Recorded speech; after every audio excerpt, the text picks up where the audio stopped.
আসসালামু আলাইকুম, আসলে আপনার সবাই ভালো আছেন। এর আগে আমি শ্মশান জাগ্রত করার মন্ত্রও দিয়েছি। সব থেকে বড় যেটা মন্ত্র সেটা আমি দিয়ে দিছি আমার এই 3টা চ্যানেলের ভিতরে যে কোনো একটা চ্যানেলের মধ্যে হয়তো দিছি এটা সত্য। তো আজকে দিতেছি কবর জাগানো, মানে গোরস্থানকে জাগ্রত করা। এই মন্ত্রটা কিন্তু কুফরি মন্ত্র, তাই সাবধানে করবেন। শ্মশান জাগ্রত করাটা যে ভিডিওটা দিছি, মন্ত্রটা দিছি, ওইটাও কিন্তু সাবধানে করবেন। এগুলো কিন্তু ডেঞ্জারাস বিদ্যা, হিতে বিপরীত হলে নিজের ক্ষতি নিশ্চিত। এখন যেটা দিতেছি এটাও কিন্তু ডেঞ্জারাস বিদ্যা। এগুলো অনলাইনের ভিতরে কোথাও খুঁজে পাবেন না, কোথাও পাবেন না, কোনো কিতাবাদি কোনো অনলাইনের ভিতরে যে কোনো জায়গাতে। এগুলো আমার কাছে যেগুলো অরিজিনাল বিদ্যা ছিল, যেগুলো আমি ইউটিউবে প্রকাশ করছি, অনেক শিষ্যদেরকে শিখাইছি, এগুলাই এখন অনলাইনে পাওয়া যাইতেছে।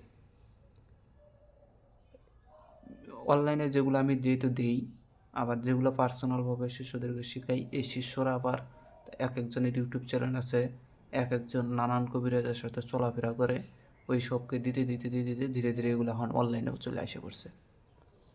তো অনেক মন্ত্র কপি হয়ে গেছে।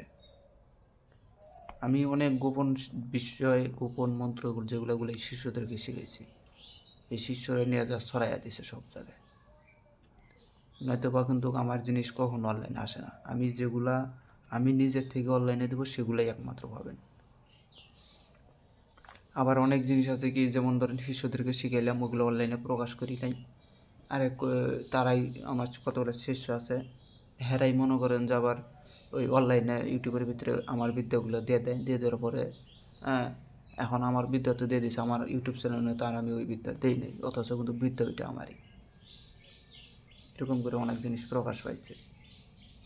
এই জন্য করে খাঁটি জিনিস দিতে খুব ভয় লাগে, আর খাঁটি জিনিস দেওয়ার সঙ্গে সঙ্গে এটা কপি হয়ে যায়। তো মন্ত্রটা আমি বলতেছি, এটাকে সর্বপ্রথম আপনাকে শনিবার অথবা মঙ্গলবারের দিন, এটা কিন্তু শ্মশান জাগ্রত করা বা কবর জাগ্রত যেগুলো মন্ত্র, যেগুলো কিন্তু বাড়িতে শিখবেন না, ভুলগুলো ফাঁকা জায়গায় যা শিখবেন, শ্মশানে যা শিখবেন। শ্মশানেরটা শ্মশানে শেখা ভালো, কবরেরটা কবরে শেখা ভালো। কিন্তু হ্যাঁ, কবর যদি জাগ্রত করার বিষয়টা হচ্ছে একটু ভিন্ন হবে। কবরটা যদি জাগ্রত করতে চান যে হ্যাঁ আমি একদম শ্মশানের মতন থরথরায় কবরটাকে নাচাবো, তাহলে আমি যে পদ্ধতিটা বলবো সেটা, আর মন্ত্রটা আমি দিয়ে দিতেছি, মুখে বলে দেব, এতে স্ক্রিনে দেব না। তো দেখেন, প্রথমত মন্ত্রটাকে ভালোভাবে মুখস্থ করে নেবে। এগুলো মুখস্থ করলে কাজ, সিদ্ধিবৃদ্ধির প্রয়োজন নাই, সাবর মন্ত্র, ওস্তাদি বিদ্যা। আপনারা প্রথমত যেদিন শ্মশান কবরস্থান জাগ্রত করবেন, যে কবরে আপনি ডেলি কাজ করেন, ওইরকম একটা কবর আপনি জাগ্রত করে নেবেন, তাহলে আপনার আর লাগে না। যে কোনো তাবিজ তুবাজ যেটা ইচ্ছা এটা পুজাতে আসবেন, নগদে কাজ করে দেবে। তো এটা সাধন করতে গেলে আপনাকে যে জিনিসগুলো লাগবে সেটা হচ্ছে ছোলা বুট লাগবে।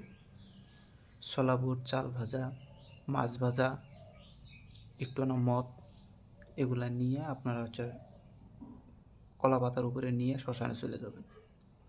শ্মশানে যা কলা পাতার উপরে এগুলো রেখে দেবেন, দিয়ে সমস্ত কিছু ওখানে রেখে দেবেন। মাছ ভাজা রেখে দেবেন, চাল ভাজা, ছোলা বুট ভাজা, তারপর হচ্ছে মদ, এগুলা রেখে দেবেন। দিয়ে ওই ছোলা বুট এবং মাছ ভাজার উপরে অল্প একটু মদ ঢেলে দেবেন। ঢেলে দিয়ে মাছ ভাজাটাকে মাখাবেন, আর ছোলা বুটটাকেও মাখাবেন। মাখানো যখন শেষ হয়ে যাবে, ওখানে আগরবাতি, মোমবাতি, প্রদীপ থাকবে। মোমবাতি না দিলে একটা প্রদীপ জ্বালিয়ে দেবেন, আর না হলে কিচ্ছু দেওয়ার দরকার নেই, শুধু আগরবাতি দেবেন অন্ধকারে। দেওয়ার পরে আপনি হচ্ছে ওখানে বসে থেকে, হ্যাঁ আরেকটা কাজ করতে হবে, সেটা হচ্ছে ছোলা বুট, যেগুলো ছোলা বুট বা চাল ভাজা আছে, ওগুলাকে আপনার মাছ ভাজা যদি নিয়ে যান হয় 5টা, না হলে 3টা নিয়ে যেতে হবে, আর না হলে 11টা, 9টা, বেজোর সংখ্যার ভিতরে নিতে হবে। একটা নিতে পারবেন না, আপনাকে নিতে হবে হয় 3টা, নাহলে 5টা।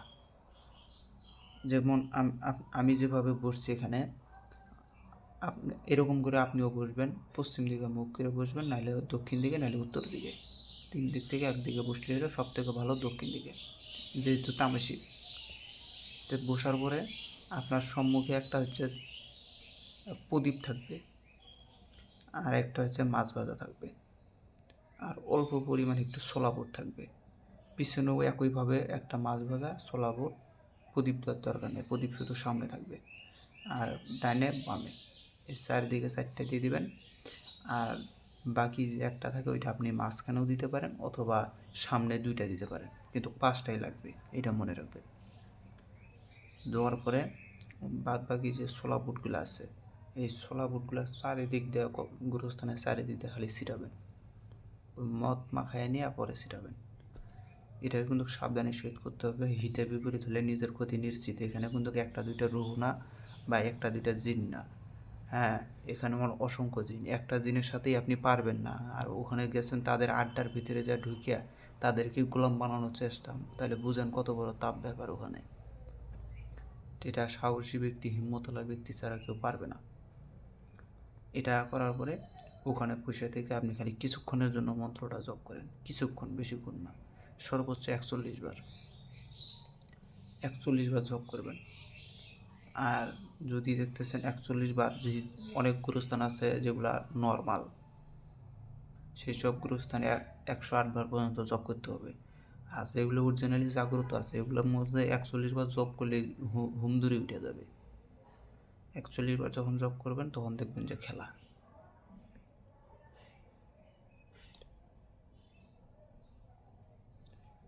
তো মন্ত্রটা আমি বলতেছি, তো মন্ত্রটা শুনেন, মন্ত্রটা আমি বলতেছি, এগুলা দেখে দেখে বললেও হবে, সমস্যা নেই। বিসমিল্লাহির রহমানির রহিম।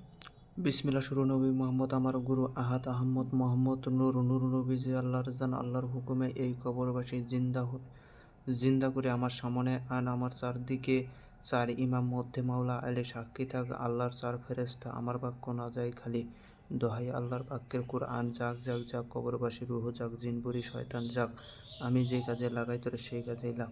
আমার কাজ না করিয়া যদি যাও চলিয়া, আল্লাহর কিরা দিলাম তোরে ভস্য হইয়া যা। দোহাই বজরত আলী বরকতময় মা ফাতেমার বর, আমার বাক্য মন্ত্র অমৃত হইয়া ধর। আমার কার্য না করিয়া যদি যাও চলিয়া, জাহান্নামে লেলিহান অগ্নি তোরে লইব ঘিরিয়া। দোহাই আল্লাহ জুল জালালি, যদি মন্ত্র বাক্য বৃথা যায়, নূর নবীজি মোহাম্মদের 2 নাতি হাসান হুসাইনের মাথা খায়। দোহাই জিন্দার সামাদার। আবারও বলতেছি, বিসমিল্লাহ শুরু নবী মোহাম্মদ আমার গুরু আহাদ আহমদ মোহাম্মদ নূর নবীজি আল্লাহর জান আল্লাহ হুকুমে এই কবরবাসী জিন্দা হয়ে আমার সামনে আন। আমার চারদিকে 4 ইমাম, মধ্যে মাওলা আলী সাক্ষী থাক আল্লাহর 4 ফেরেশতা। আমার বাক্য না যায় খালি, দোহাই আল্লাহর বাক্যের কুরআন। যাক যাক যাক কবরবাসী রুহ যাক, জিনপুরি শয়তান যাক, আমি যে কাজে লাগাই সেই কাজেই লাগ। আমার বাক্য আমার